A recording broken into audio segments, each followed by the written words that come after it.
Hello, welcome to Executive Talk. My name is Maurice Washington. I want to welcome everybody back to another episode of Executive Talk. Those who are watching online and also those that will be watching the show later, please continue to join us. We're following up our show today, and our show topic today is the annual revenues. We just came from a series talking about the mission statement and how that affects your business. So this series is speaking about the annual revenues and how that correlates to your business. In this particular series, we're going to do another 3-part series, and we're going to really talk about the perspective around money. Annual revenues is just another word for annual money, the annual money that you're going to earn. So what we're going to do is really tackle that issue and really put some perspective around that, because I think, oddly enough, it's kind of one of those silent assassins within our business model that we never really pay attention to. So, and actually something that we pay attention to all the time. However, with the wrong mindset, it can be just as detrimental. So hopefully with this show, the goal is, and the resolution in our attentions, is to make sure that we have a clear perspective. And maybe hopefully if you're running into some of these perspectives, it will clear something up for you and help you in the future. So let's go ahead and get into the show. Again, today's show is called The Perspective. It's just based on annual revenues and really kind of getting the mindset set on what we need to really discuss regarding annual revenues and the mindset. So let's talk about that perspective. Initially, when we open our business, and even today, we still have various perspectives that we have when we open our business. It's our perspectives, and usually that drives us, it drives our decisions, it drives everything that we do. So let's give some examples of some of those perspectives that we have. So we have examples all across the board on what we consider to be financial successes in business.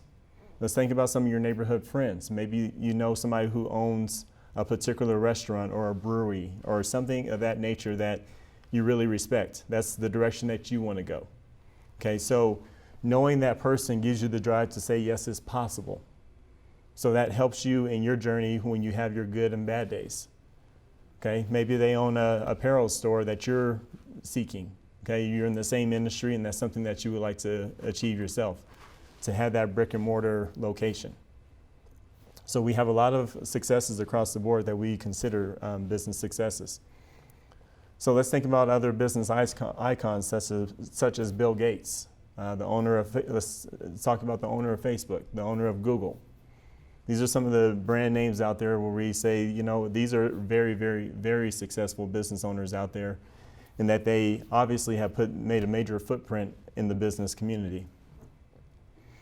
So maybe you want to follow their footsteps or at least obtain 10% of their wealth. What would that look like? Maybe even 10% of their monthly revenue. What would that look like in your bank account? Because obviously they make billions of dollars. So those are some of the things that we aspire to achieve within our own business. So, and also, if we come from the place of we don't have wealth currently because we just opened our business, or we don't have that loan, we don't have that money to really show the direction that we're looking to go, of course, the first thing you do as a business owner, and they tell you to do, is pick up a book. And so we have books out there such as Rich Dad, Poor Dad, okay, to figure out the mindset of the wealthy. As business owners, we need to understand, how do they think differently than we currently think? What is some of the things that we're doing that's not of the wealthy mindset? Because typically that's the direction that we want to go. That's the reason why we read those books in the first place. For one, to keep our minds sharp, and also to keep our minds focused on the goal regardless of our good times and bad times. So what happens once you start reading these books, once you start identifying who you aspire to be like, or if you want Google to buy your business at some point, you have a time crunch. Because if you think about your business plan, it typically doesn't take you on a 20-year business or a 20-year annual revenue projection. It takes you on a 5-year projection. So let's say year to date right now, 2015, it's going to be from 5 years from now, which is 2020. What is your number? What number do you need to achieve? That's the time crunch that actually clicks in our head and makes everything start to speed up. Within that time crunch, what happens is a drive kicks in for you as a business owner. That competitive spirit that you have. Okay, maybe you were in sports at one time, or maybe you still are in sports. What does that competitive spirit look like? So then that competitive spirit starts to take over, because the competitive spirit in you says, hey, we have a time crunch. We have a 5-year goal that we need to reach, annual revenue goal. So also a random need that we actually end up occurs within us is we have a need to be around like-minded individuals that have the same drive as us. There's something that switches that says if I'm around more successful people, I will start to draw in more success. For one, you feel like they understand your journey more. For two, there's a relatability that happens within that. There's a lot of things that people think within that mindset of that's what you have to do in order to go the direction that you're looking to go. Maybe it's in one of the books that you read. So these are some of the common perspectives and common mindset switches and changes that business owners go through during their process and also at the very beginning. So everything changes in your world. Okay, your drive for wealth changes. Before, when you work for whatever company that you used to work for, you knew you had a specific number. That was your annual revenue for that year. With working in that position for that company, that was your annual revenue. So now your drive for wealth changes because there's no longer that ceiling point. And unfortunately, without knowing and making that particular switch, it could be very deceiving. Now, the way that you see money is differently. Okay, you see now that you're a business owner, the difference is it takes money to make money. Is that a true statement? What money do you need in order to make that money that you desire? There's a lot more questions that you're faced with through business ownership. That when you're not a business owner, you're not really faced with those particular questions. But everything you're responsible for, and it all relates to making the annual revenues that you're wishing to make. So you also start to understand your true relationship with money. Okay, you get to actually see how you operate. You get to see what money looks like for you. You get to see when the chips are down, how you react to it. But it all becomes money-based. And the reason why I'm continuously talking about money is because we're talking about annual revenues, and it has to do with money. Revenues is just another word for money. But you have to understand, before you can actually truly make the money that you desire, what is your mindset behind money? So then you have to understand the relationship that you have with money. So here's some absolute truths regarding your annual revenue. First and foremost, the revenue section shows up later in your business plan. Now, let's go ahead and consider why. Early in your business plan, there is a section for you to actually fill out your 3-year projections. What do you feel like you're going to make? And it's kind of a snapshot form. But deeper within your business interactions and within your business plan, you're actually going to notice that it takes you got to do your SWOT. Your strengths, weaknesses, opportunities, and threats. You have to talk about your market research. You have to define your business model. There's a whole lot of steps prior to you reaching the revenue. Why is that? Because if you're going to give your business plan to an investor, they want to actually see if you understand the whole concept of what you're up against before you make these projections on your annual revenues. Because once you get to the annual revenue section of your business plan, what else is there? So you got your 5-year projections. Then from there, you have your break-even point. Then you have your profit and loss analysis. Then you have your balance sheet. You have all these other attention to details, and it's all towards the bottom. So that's kind of the end result, is to, based on your story, which is everything else prior to the revenue portion of your business plan, this is the reason why I feel like these projections are going to make sense. So that's really kind of the mindset behind the business plan. Now, here's another truth about the annual revenue. There's no end to the amount of attention that it requires. So typically as business owners, we go into business ownership saying, hey, yeah, I want to make this amount of money. But the thing about making that type of money is, are you willing to continue the pace and keep that attention that it deserves in order to continue making that money? Because money does require a certain amount of your attention. Now, for business owners, It's the top five. It's one of the top 5 reasons why people start businesses in the first place. Now, let me go ahead and correlate something. When you may have went to college for a particular degree, before business ownership, let's say you went to school for a particular degree, that particular degree in that vocation had a certain amount of revenue expectation with it. So if you went to school to be a doctor, your plan was, I'm going to go to school to be a doctor. I'm going to ensure that once I graduate from school, I need to graduate from this school in order to have this job, in order to earn this type of money.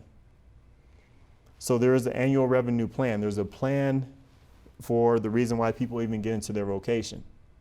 So it's the same aspect when it comes to business ownership. This is my talent.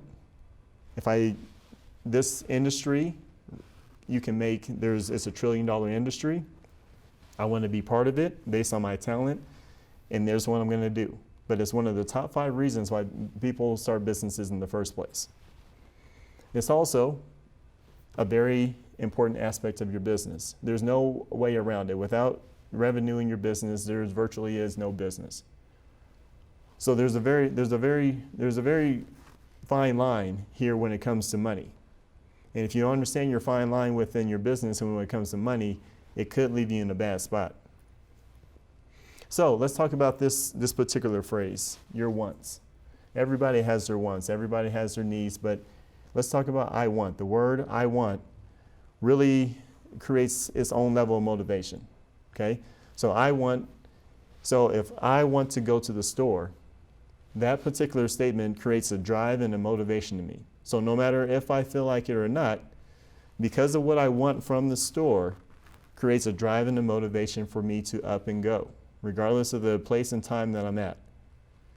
It actually supersedes anything that I'm doing if I need that drive or if that want is that strong. In business ownership, one of the things that they also say, you'll see it on Facebook in one of the Facebook posts or somewhere like that, floating around, I want to control my own destiny. So think about that statement. I want to control my own destiny. That's really one of the top 5 reasons, again, why people want to own their own business. So there's a lot of truth to that statement. You can control your own destiny and own decisions. But also, if you don't understand your relation to money, how can you really, you can't really control your destiny in that, because you will lose your business.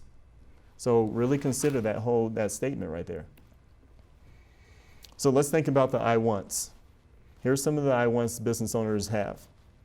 I want to make the same money my boss makes. Okay, the reason why a lot of people quit their particular job and try to open up their own company is because, for one, they see their boss making a lot of money and doing a lot of things that they either envy or want to do themselves. So then, hey, I love this industry, so I'm just going to go ahead and open up my own company and be able to have the same freedoms my boss did. So because I want, not because I need to, not because it's time for me to, but I want becomes that base of that decision. Then next thing you know, there's a business that's opened. How about this one? I want to travel more. There's nothing wrong with that I want. But what the problem with that I want, so there's nothing wrong with traveling more, but what's the motivation when you travel during the season when you're at your busiest? Is that productive as a business owner to really take your business out, to take yourself out of that business, out of that time frame of your hot time in your business? So there's a different motivation behind that I want. So we'll talk about that in the next show. I want more free time. There's nothing wrong with more free time. But at what cost? So if I want more free time and I know that I'm a business owner and I have my choice. So if I know I have a 5 o'clock appointment and my buddy calls me up at 12 and says, hey, let's go ahead and hang out, I'm off work early, and I choose to reschedule that appointment, I have that more free time. But at what cost? I want to do whatever I want. It's very simple and plain. You don't want to have anybody tell you this is what time you have to be there. And this is all money motivated drive. So I want to go on vacation for a whole month without having to ask for permission.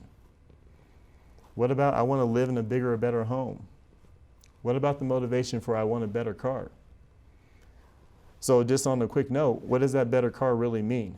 Is that better car an upgraded car, a car that actually gets you from point A to point B and safe, is good on gas? Or is it that new Mercedes or BMW that you're really seeking? Is that the motivation behind that I want? So I want you to kind of think about this. What were your first ones when you developed your business?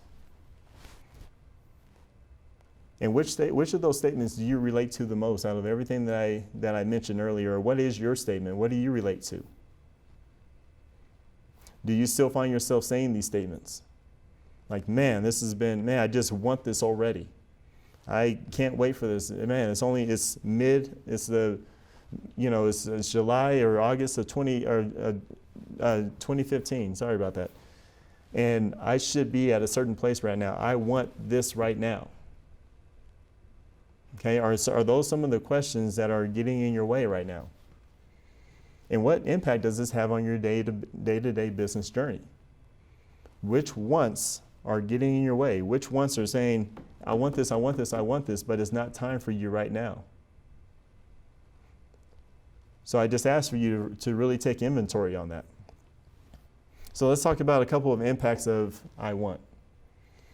So behind every I want creates its own drive inside of the business owner. I want an additional home, for example.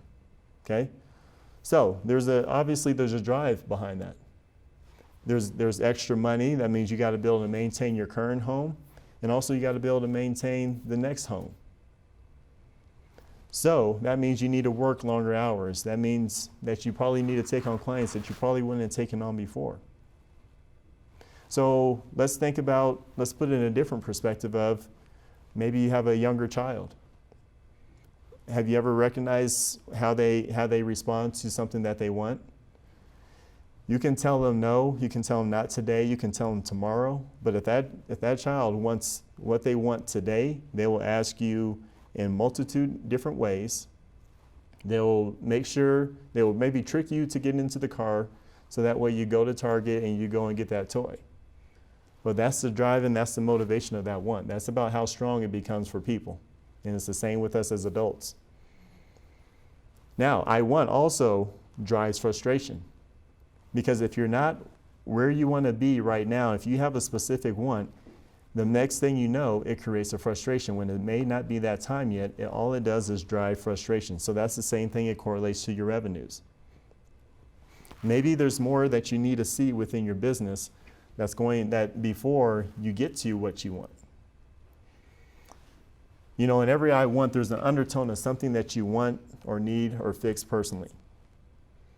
What is the driving force? Why do you need your $100,000 this month right now? Would it be just because it's so nice and you can just take off the rest of the year?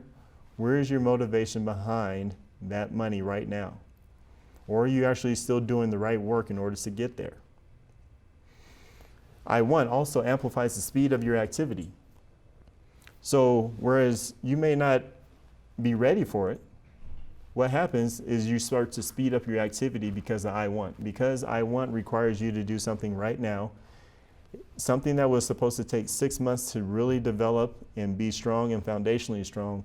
When you speed it up, you take the shortcuts, and next thing you know, you try to get it. Now, that I want, that speed, you get it done within the month, but it may not turn out the same because there's a whole lot of things missing within that process.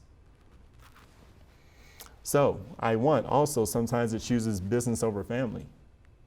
Okay, that's never the pattern. That's not how it was designed to be. But that I want, hey, I'm not going to see you, we're not going to spend time because, hey, don't we all want this? So just be aware of that negotiation. I want also causes bad time management. I want usually doesn't have any boundaries. Let's just think about the iPhone. Let's talk about phones. As soon as you get an iPhone, there's another iPhone coming out, and then there's an iPhone 6 with the iPhone 6 Plus. And then as soon as you get that phone and get settled in, there's another phone. So I wants are always boundaryless. There's so much more that you can always get. And I want takes the needs of the client out and also puts the business owner's needs first. And that's never the order in which it should be received. So, do you work all the time? Okay, have you ever met the business owner who works from sun up to sundown? It's possible for everybody. You get really, since as a solopreneur, sometimes that's all you have. Sometimes you have to go run throughout the whole day, and then you have to do all your process in the night and just keep on doing that, keep on doing that. But without an end game, when does that stop? So have you ever met a business owner who has a lot of money but still feels miserable? I don't think that's the type of existence that we're looking for when it comes to business ownership. And also for those who aspire to be business owners, we're not setting actually a good example for what business owner really should be and what it should be about in the direction that it could take us. And have you ever met the business owner who may not be able to spend that much quality time with his family, his or her family? That obviously never turns out well. What about your money relationship? Okay? What is your relationship? What do you think when it comes to money? Okay, what is your relationship with money? Are you nervous when you have it? Are you ready to throw it on the ground as soon as it's in your hand? Or you can't get enough of it? Do you just keep it? Do you make it and just keep it and not spend anything on anything? How do you spend it? And what do you spend it on? Because what you spend it on actually says a lot. It sends a lot of direction as business owners, since you never know sporadically when your money's going to come in or when things can change. You need to know how you spend your money. It is very much so an important aspect of business ownership. How did you see money being spent growing up? Okay, was it just whatever we want? We just want to keep going and have fun and have vacations. Is this the direction that you grew up seeing? Which is good, bad, or indifferent. It's really up to you.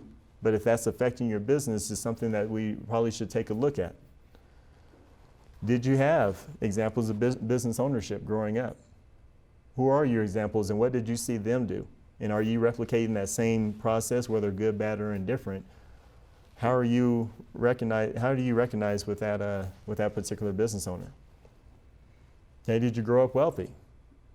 Are you used to just having money all the time? And what is your definition of success when it relates to money, and why? Why is that your definition of success? Okay, is that based on, again, the Bill Gates factor? Is it based on what is the underlying tone behind that why, and why that success is what it is? Now, is money a tool or a means to an end? What's the difference? So money obviously is always a tool so we can get what we want and get to move forward in life and continuously grow and possibly give, wealth and inheritance to our kids. But the difference is, as a tool, it's something that you spend on a day-to-day basis, whereas a means to an end, there's a certain direction that it takes you, and your decisions will follow that direction. That's typically those business owners who have an exit strategy, because they know specifically that by 2025 that they're going to leave their business, they're going to sell it, so they know that they have a time span as to what they need to do and what they need to earn in order to have a sellable asset. Do you want to maintain the effort it took to achieve your financial goal? There's one thing to make $1 million that first year or 2 years in a row. But do you ever find yourself getting burnt out? Because it comes with its own set of responsibilities of maintaining that, because probably you developed a lifestyle around that. So what about your money security? Okay, do you find it easy or difficult to maintain your current lifestyle? Is that where you want it to be when it comes to money? You really need to determine, do you need more? How are you going to get it? And why do you need more? If your motivations sound good to you and they make a lot of sense, you're on the right track. But if they don't sound good to you, if they don't really amount to anything, they become, quote unquote meaningless, and you're even in your own mind. Is it the right motivation? There's something that we need to look at, because again, if this is the driving force, the reason why you're developing revenues, you have to understand exactly. There's no end to the amount of attention that it requires. So typically as business owners, we go into business ownership saying, hey, yeah, I want to make this amount of money.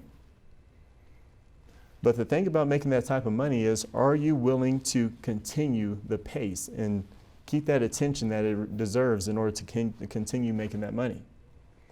Because money does require a certain amount of your attention. Now, for business owners, it's one of the top 5 reasons why people start businesses in the first place. Now, let me go ahead and correlate something. When you may have went to college for a particular degree, before business ownership, let's say you went to school for a particular degree, that particular degree in that vocation had a certain amount of revenue expectation with it. So if you went to school to be a doctor, your plan was, I'm going to go to school to be a doctor. I'm going to ensure that once I graduate from school, I need to graduate from this school in order to have this job, in order to earn this type of money. So there is an annual revenue plan. There's a plan for the reason why people even get into their vocation. So it's the same aspect when it comes to business ownership. This is my talent. This industry, it's a $1 trillion industry. I want to be part of it based on my talent, and there's what I'm going to do. But it's one of the top 5 reasons why people start businesses in the first place. It's also a very important aspect of your business. There's no way around it. Without revenue in your business, there virtually is no business.